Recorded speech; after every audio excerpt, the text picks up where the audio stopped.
বাংলাদেশের রাজনীতিতে এক নতুন অধ্যায়নের সূচনা হতে যাচ্ছে ত্রয়োদশ জাতীয় সংসদের মাধ্যমে।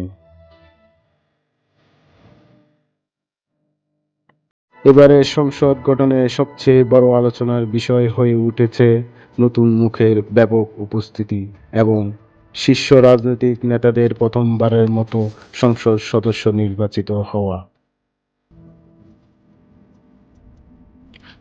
বিগত কোনো জাতীয় সংসদ নির্বাচন বিজয়ী হয়নি এমন ১.৫ শতাধিক মুখ নিয়ে গঠিত হতে যাচ্ছে আগামী ত্রয়োদশ জাতীয় সংসদ।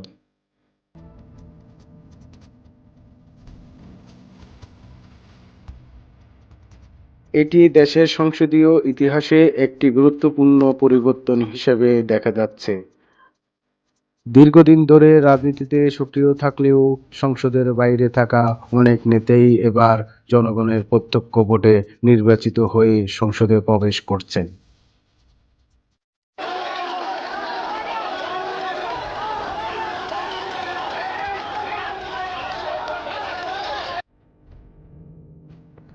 আগামী দিনের প্রধানমন্ত্রী হিসেবে বিএনপি চেয়ারম্যান জনাব তারেক রহমান এবারেই প্রথমবারের মতো সংসদ সদস্য নির্বাচিত হয়েছেন।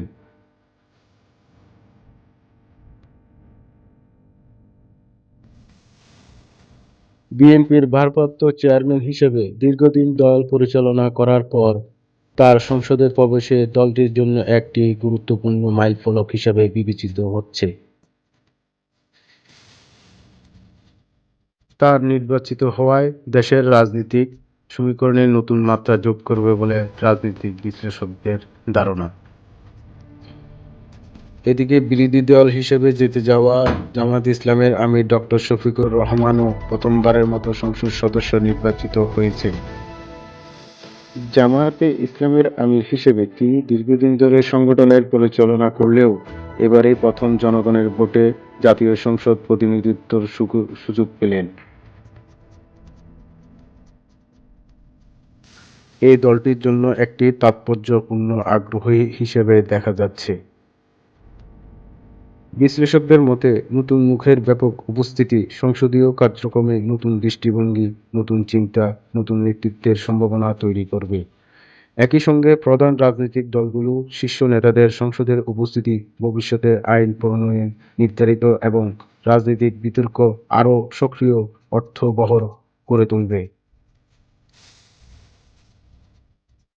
ত্রয়োদশ জাতীয় সংসদ এখন শুধু একটি নতুন সংসদই নয়, বরং একটি বাংলাদেশের রাজনীতিতে প্রজন্মগত পরিবর্তন ও নতুন নেতৃত্বের উত্থানের প্রতীক হিসেবে বিবেচিত হচ্ছে।